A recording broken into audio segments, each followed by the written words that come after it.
Welcome back to Ministers in the Making. I'm John Corollas here with my co-host, Paul Horstmeyer, and today we are talking about fieldwork modules. Now, John, many listeners probably do not know what that means. So could you give a brief explanation as to what fieldwork modules are? I am glad you asked.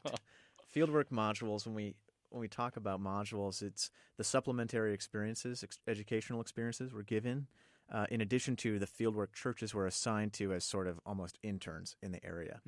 And there's two kinds. There's a cross-cultural module that supplements the fieldwork, and there's the institutional module. Today, though, we're going to touch more on, personally, our experiences in the cross-cultural module program.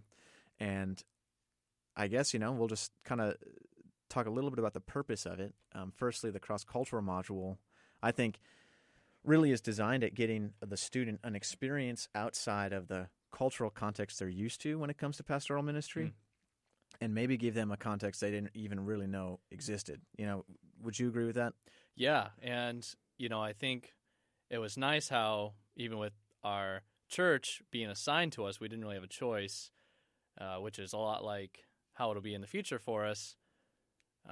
Our fieldwork modules, our cross-cultural module, that was something we got to choose. So I really appreciate that, and I think, that's exactly right. So we're given the opportunity to choose a context that we find maybe challenging or different and that we don't know a lot about. Yeah, absolutely. So first off, why don't you just give us a quick little 30-second explanation or minute explanation of what your fieldwork module was cross-culturally? Sure. So I think the name that was on the list of choices was Compass Educational Programs, and I didn't know what any of that meant. But again, like I mentioned before, I was an education major for some time in school, so I thought, why not? Right. Something I was interested in. Yep. And so what it ended up being was I was working at an elementary school in the child care program that they'd have before and after school.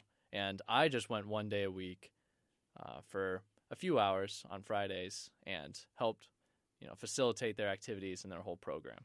Okay, and what was the cultural context of this specific module for you, and how is it different from your own context that you came from? Yeah, well, I think as far as like the demographic goes, the schools, in the city, pretty, impoverished area that actually did not have a lot of schools, and this school was a recent.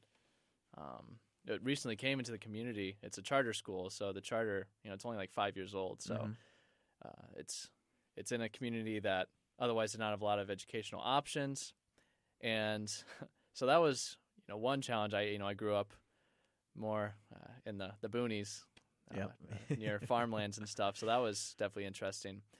But also, since it was in a school, with kids kindergarten to third grade. That was definitely a different cultural experience, just learning how to, interact with and deal with and minister to, young children.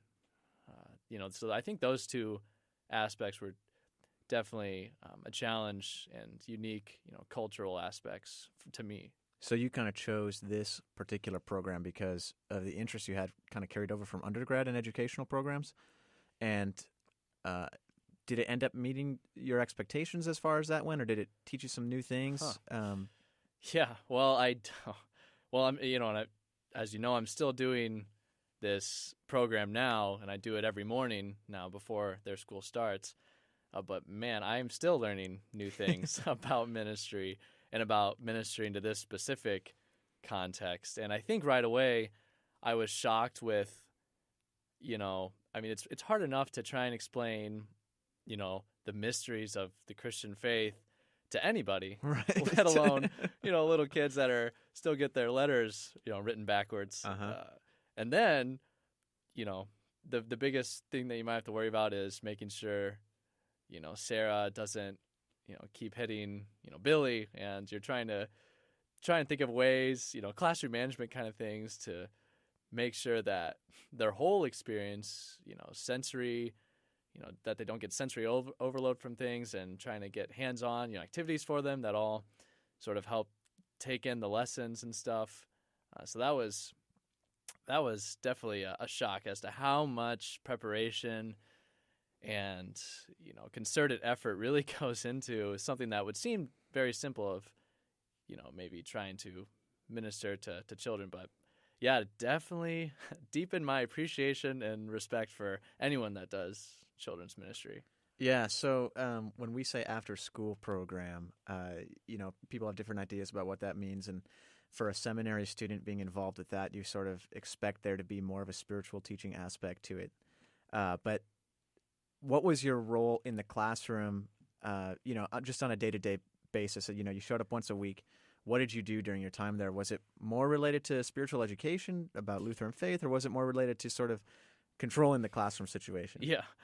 Usually when I explain it to people, I tell them it's glorified babysitting because a lot of ways it was. And that's, I guess a part of, the whole part of it. But in a positive way, right? In a positive way, exactly, yeah. No. So I'd get there. I would be assigned a couple grades to go pick up from their classrooms. So, I'd have them all line up, and we'd go back up to the Compass room, which was a special room designated for the child care, and I'd bring them up there. And all the kids would sit down on the carpet, and then someone would lead a devotion, a starting devotion. We'd have, weekly sort of lessons that we'd learn. And so I would either be leading it, which I did sometimes, about a 10-minute thing, or I would be just keeping kids, under control and try and help them behave. And then after that, we'd have, lead them down to the bathroom for bathroom break, and then bring them over maybe to snack or to go play in the playground, help them with homework. We'd have, we'd sort of rotate our activities, but I'd lead my own little group of 10 or 12 kids to those various activities. So it sounds almost like a sort of vacation Bible school, if you will. Yeah. Sort of program. Is that a pretty good analysis? I think the format is pretty similar. There's some sort of teaching, and there's also a lot of different activities, and they try and tie in the activities with, the story or the theme. And yeah, and one thing that going back to something that really surprised me with, the whole experience was, and something that I really want to take to ministry, when I'm out of here, especially if I'm placed at a church that has a school, and maybe if I have any work with public school, because, the school is a public school, right? But our childcare was Christian. So first of all, that was really interesting because you pretty much all the kids, maybe they go to church, most of them don't. And so this is all kind of new for them. But the school, their whole mission statement is to try and instill different virtues in the students. Okay. So they have like posters with, virtues and their definitions like integrity and diligence, all those, responsibility, all those kinds of things. And the Compass program also teaches the virtues, but they do it from like a Christian perspective. So integrity, instead of having sort of the dictionary definition, it's described as God's power for you to do the right thing. Yeah, so they took sort of a generic value and contextualized it in a Lutheran way. Exactly. So gives people a little more traction, maybe the kids a little more traction when they're trying to pick up on these things. And, what is that? What is it? Integrity is a word, I probably didn't use correctly until high school, maybe college. Probably, I know, actually, teaching at this program really has taught me what integrity is all about. And, I mean, it's great. I mean, not only to have that overlap between, the school and what they're learning and seeing that, God and Christianity is about, all these things that, are very good things for society and stuff. But also, when we'd explain Bible stories, we'd say, like, well, how did Abraham show integrity in this or that? Or how did God show, diligence in, carrying out his promise or something? So, they can even explain things with touching on these different virtues. So that was something that, I learned, how to, the intersection of, public and, sort of private and all a really that. interesting context for sure. So speaking then more about things that you picked up learning, because this was sort of a seminary program that got you involved with it, and now you've stuck with it.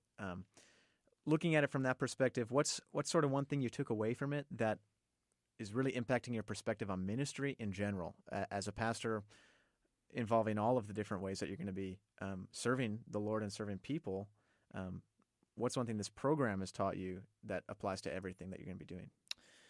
Yeah, well, I think, first of all, as I mentioned, I mean, the need for really good, faithful, capable teachers to, be in schools, but also to run sort of these kinds of programs. I mean, seeing how much good this program has already done, but really hoping and praying that God would bless me with, those kinds of people to help get these kinds of programs running, and seeing how, as I will have a specific role to play at my church, there's lots of other needs to be met, within the community, but also, just within the church and the different people there, especially the children there. And so to be constantly looking for people to fill those roles and fill those needs, I think is something that I'm seeing as a big part of ministry, is seeing how the whole body of Christ, to use that kind of language,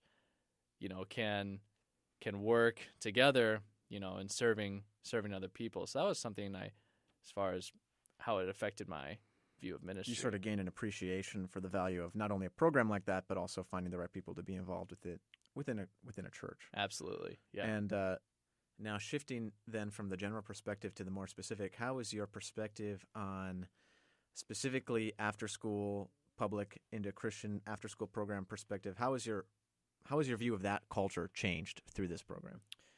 Yeah, well, like I said, even though it was like a Christian care program, since a lot of the kids, are growing up in non-Christian homes, and, they don't know much about many of the Bible stories, besides the ones that have been in the program for a few years. They're the ones that, you can really tell that things have stuck. But, I think the importance of the family and parents or the guardians being on board with, everything that's being taught, as far as the faith, and then, like, really wanting, childcare for, I guess, the childcare workers and the parents to be working together, being on the same page with, what kind of goals are we wanting for, their son or daughter, and, what we're trying to instill, and trying to get an idea of what they're trying to instill. So I think, for those, contexts, seeing the importance of communicating with the families, and really that would apply to every, context. But for schools, for teachers to be, on board with the parents, I know is huge. And this was no different. So I think, I saw, for this context, as I'm sure for every context, it always works out best when childcare workers are on the same page as parents, and then, that way you can really accomplish sort of your goals, your learning goals for the kids, the best way. Yeah, I think you're absolutely right. And so even though a lot of the LCMS, Missouri Synod, sort of our church body context don't necessarily include a school attached to a church, almost every church can be involved in some sort of care for students who are in elementary school, because there's going to be a school somewhere nearby. So I think that's really great. Yeah. So, well, now, and I don't know much about your cross-cultural module. Also, talk a little bit about what your cross-cultural experience was. Yeah. So first, I think it's important to point out that my cross-cultural module wasn't one that was offered through the seminary, but it was one that was granted sort of approval by way of supplement to the program, because it ended up meeting the needs of what the cross-cultural module is supposed to do. So what I applied sort of as credit towards my cross-cultural module was an internship I did with an organization based out of El Paso called Casas for Christo. And this is an organization that's independently Christian. They're not affiliated with any major church body, any church body really, just that they're a Christian organization. And what they do is they facilitate mission trips for different groups to come to one of their 4 locations in Central America and build houses for families in need. Okay. I picked up on the Casas there, but my Spanish is terrible. Houses for Christ. That's the English translation. Very nice. Okay, and, great. Yeah, so I got involved with them because at Concordia, Wisconsin, we did a couple spring break mission trips for them. Okay. And on the last one there, senior year, one of the staff members mentioned that they needed summer interns. Oh. And I hadn't had summer plans yet. And I really didn't think it was going to be happening because graduation was coming up, and I was thinking about engagement coming up and starting seminary in the fall. And whatever. I liked the guy, so I filled out the application, and then there I was on a flight to El Paso. Wow. So when did March you 14th. when did you leave? Okay, March May 14th. 14th. May 14th. Okay. So I graduated. Maybe I graduated May 14th, and I flew down May 15th. So my family was very gracious in moving my stuff back from college back home for me. Wow. So I did a week of training in El Paso, learning about building, learning about leading, and learning about picking up on some of the important Spanish skills we needed because we're referring to construction work. And then after we built a house together as the interns for the summer, we went our separate ways, and I flew down to Guatemala. San Raimundo is the name of the town. Okay. And I lived my summer there, leading mission trips. Wow. So now your time in Guatemala was connected to your time with the building the houses, but you weren't building houses in Guatemala? Or? Well, what I was doing was when we did our mission trips, we would meet a staff member at the airport in Guatemala, and they would spend the week with us, being our sort of escort, translator, guide, and most importantly, probably the instructor on the house build. And so that is the same thing I did when I went down there. I would be the one that would meet a group at the airport, along with the other interns and staff members. Meet your group at the airport, take them back to San Raimundo on the bus with your bus driver, and then spend the week with them, staying where they stayed, teaching them about how to build this house, instructing the build site. Not really necessarily participating in a lot of the construction yourself because it's their mission trip, but teaching them, really allowing them to kind of own it, and being sort of the translator if they needed that between the family receiving the house, the pastor, and the whole group. So it was foreign ministry, but I was working with a lot of Americans. Okay. Over the summer. So what exactly was the cross-cultural part of it for you? Like, what were the different, maybe challenging or unique cultures? I mean, clearly, like you said, it was in a whole nother country. Right. Yeah. It's interesting. There's a lot of things that were different. Obviously, you have a language barrier.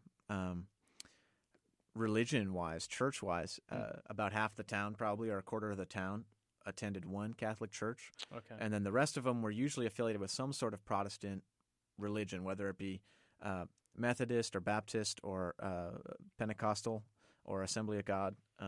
There wasn't really any Lutherans, which really made it interesting because that was really the only context I knew. I Dad's a Lutheran pastor. I've always been involved in Lutheran school, except for high school, and I really didn't know a ton about other churches. And so not only was it cross-cultural nationally, being in a Spanish-speaking culture, being in sort of pretty much a third world kind of situation where, a lot of dirt floors, a lot of no running water, differences in electrical hookup. Oh, yeah. Using a different grid and we can get into that some other time. But, I had to learn how to wire a house. Oh, true. And that kind of stuff. And it was different than how it would be here, obviously. So there was that aspect of cross-cultural. And then the groups I was working with were different culturally because they came from different parts of the U.S. And almost always were not Lutheran Church Missouri Synod. There was one group that was Missouri Synod. And the rest were, Baptist or Congregationalist or Methodist or Presbyterian. Boy, so in a lot of ways, you had a different cross-cultural experience, every week. And then also, especially with, learning this new skill that, probably otherwise would not have had a chance to learn, with building houses and leading a group to build a house. Yeah. There's a lot going on. Yeah, it was pretty intense. But man, was it great. Yeah, I could go on for hours about it. And have you been back since? Yeah, oddly enough, I finished that summer, and then, which was last summer, ended up taking a trip down there with my sisters to participate in a group build in December. Okay. And then over the Christmas week, and then spring break is a busy time for them, so they needed some of their interns to come back. So they flew me down to lead a house build in March 2017.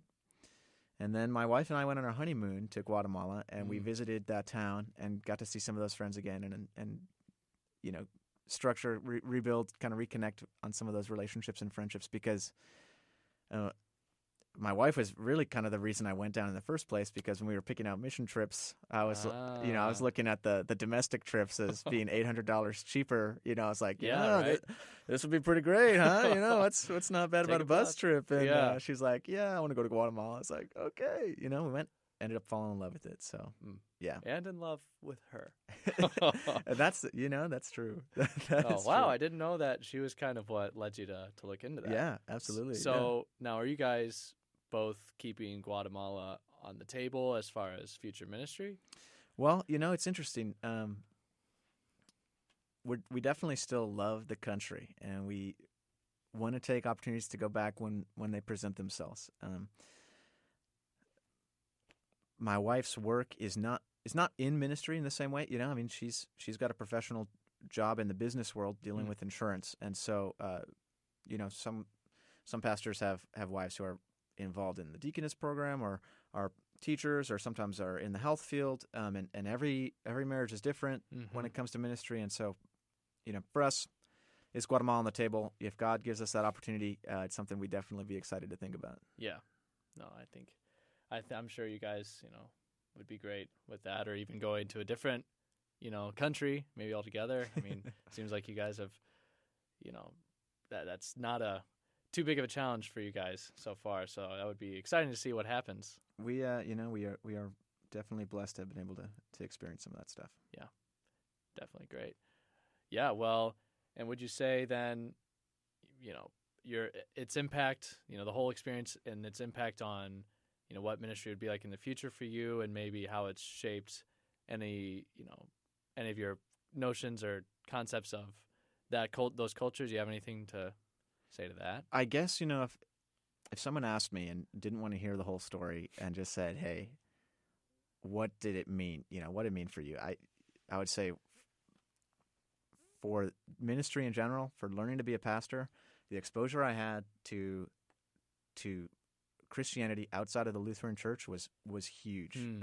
Just an understanding that, things sometimes, the systems that are different than what we're used to, there's Christians out there, there's churches growing, there's people involved in ministry and taking their faith seriously that don't always think the same way that we do. And to have that perspective and experience, to really witness that on a personal level, and interact with those people and have conversations and really learn from them, was really big. And I think it changed the perspective on how, as a pastor, then I would interact with those sorts of other churches around town or whatever, really being more open to sort of interchurch communication or interaction in a way that we'd be able to build meaningful relationships between congregations, so that people don't sort of become more elitist or separatist, or us versus them. Right, we're all one church, Yeah.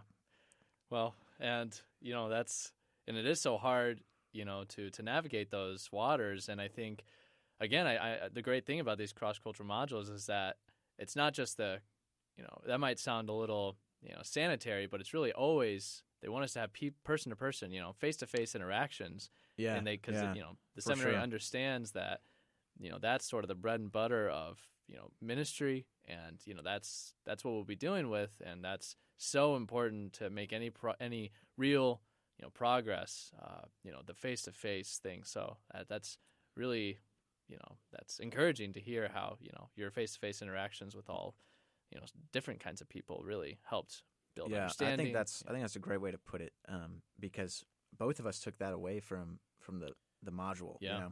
Even though mine wasn't designed to necessarily be a cross-cultural module for seminary. I mean, really, I didn't know that it could even apply till after I got here. Yeah. And we had to do some paperwork on the back end, But in the end, it was like, it's exactly that. When you're pastoring, when you're ministering to somebody, whether you're a pastor or not, it's our Christian duty. It's the way that we spread God's love and shine God's light is, through interaction with other people. There's no way around it. And so, to be exposed to ministry opportunities outside of what we're used to be exposed to people involved in cultures we're not used to, and I didn't touch on Central American culture a whole lot, but you learn a lot after living within it for even just 3 months. It's crazy, kind of the stuff that goes on when you're living in a culture outside of what you're used to, and so you pick up on things like that. You learn how to manage your own cultural tendencies. You'll learn how to interact with other cultural tendencies and be sensitive to different things and pick up on what it means to communicate Christ, effectively, accurately. We get the unique, I don't know if you call it a burden or a privilege to be sort of on the margin of that culture. I mean, that's a really unique position to sort of see it from the outside, but also interact with it. And, you're sort of in it, but you're not. And so, I think, that's kind of what we'll be dealing with a lot for the rest of our life, in ministry. Yeah, I think the strength of having it sort of as a module here at school is that it takes a little bit of the pressure off of the student, off of you and I, because we're given this opportunity, we're put into this situation, and we have security in going back and processing these things with our supervisors and teachers and pastors and things like that. So we're really given the opportunity to experience it fully, but not necessarily have any of the hesitation or some of the maybe drawbacks that come from something full-time and being responsible for every aspect of it, and instead experience it for what it is as a participant fully first. And have a chance to debrief. I think a big reason why there's a year of school after vicarage even, so all the guys can kind of debrief, really fix what they need to and be encouraged, for when they go out. Great. Well, I think that's a good place to end it for this episode. Absolutely. Yeah, I think in the upcoming episodes, we'll touch a little bit more on sort of what it's like to come back as a second-year student, going back into a fieldwork congregation, no longer having these modules we have to really talk about. Yeah. It probably would be a good idea to touch on what our institutional module was. We had the same experience, so we won't necessarily need to take up a whole episode. But, talking about some of the differences that happen when we come back to a congregation that we've been a part of and when we're still interacting with them in a student way, but now we're more experienced. We have some of those relationships established. So I want to thank everybody for joining in again today, listening in. Thanks for the support. Shout out to Casas for Christo. Thanks for a great summer. Shout out to Compass After School Program. Heyo. And we look forward to getting your feedback. Anybody that listens in, maybe throw us a comment or a question. Send us an email, ministersinthemaking@gmail.com. Comment on our Facebook posts, Instagram. We'll someday get this Twitter thing rolling. And appreciate the support. This is John signing off. And Paul Horstmeyer, thank you for listening.